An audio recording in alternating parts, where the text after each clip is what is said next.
తన చుట్టూ తాను తిరగడానికి ఒక రోజు పడుతుంది. ఇది సింపుల్గా 3వ తరగతిలో నేర్చుకుంటుంటారు మీరు చదువుకున్న వాళ్ళైతే. భూమి తన చుట్టూ తాను తిరగడానికి ఒక రోజు పడుతుంది.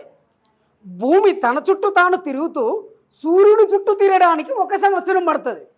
హల్లెలూయా. కానీ సూర్యుడు మాత్రం ఆన్నే ఉంటాడు. మనం ఏం చెప్తాం? సూర్యుని ఎత్తి మీదకి వచ్చిన 12 కావస్తుందంటాం.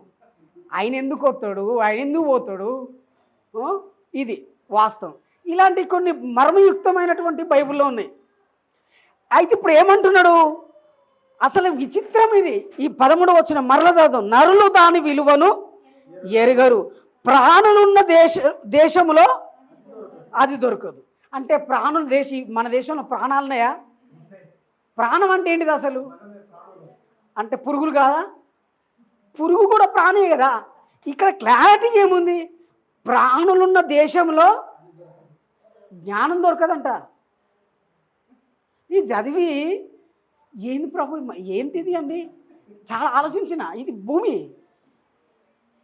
మీద జ్ఞానం ఉండకపోవడం ఏంటి? ఇంత జ్ఞానం ఉంది కదా, మేము జ్ఞానవంతులేం కదా, మీ పిల్లలం కదా, బ్రతుకుతున్నాం కదా. పోనీ మేము జ్ఞానవంతులం కాదు, పురుగులు ఉన్నాయి, అవి ప్రాణులు కదా. భూమి మీద జ్ఞానం లేకపోవడం ఏంది? ప్రాణులు ఉన్న చోట జ్ఞానం ఏమన్నది అక్కడ? ప్రాణులు దొరకదు. ప్రాణులు ఇక్కడ ఉన్నాయి.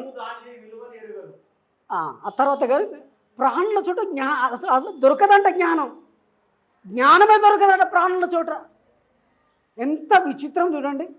ఇప్పటిదాకా చెప్పుకొచ్చింది యోబు భూమి అంటలేడు కానీ ప్రాణుల చోట దొరకదు. ఇంకా మీకు అంతరిక్ష ఆవాసం తెలుసు కదా, ఏలియన్స్ అంటారు.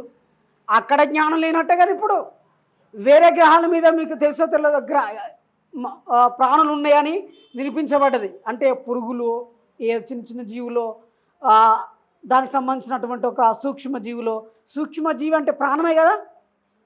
ప్రాణం అయితేనే కదా మనలోకి పోయి మన హెల్త్ను పాడు చేసేది. దానికి ప్రాణం ఉంది కదా.